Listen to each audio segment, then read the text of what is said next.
আসসালামু আলাইকুম। বিবাহ ছাড়া প্রেম হারাম।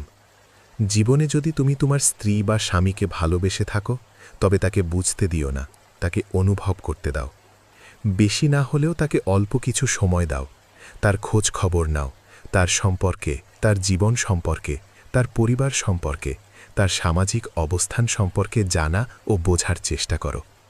মহান আল্লাহর নামে তার দুঃখের সময় ভরসার লাঠি হও।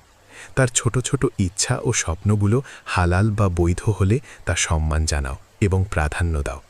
আর সে যখন এটা বুঝবে, তখন দেখবে মহান আল্লাহ ও তার রাসূলের পরে তোমাকে বেশি ভালোবাসবে।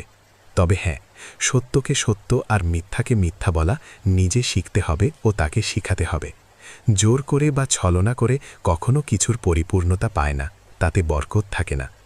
ছোট একটা জীবন, মৃত্যুটা যদি অভিশাপে হয়, তবে মহান আল্লাহ ও তার রাসূলের কাছে কি জবাব দিবে, কি উত্তর দিবে? তখন আল্লাহ না করুন যদি জাহান্নামে নিক্ষেপ করেন, তখন কি পারবে ওই ভয়াবহ আগুন আর বিষাক্ত প্রাণীদের আক্রমণ সইতে?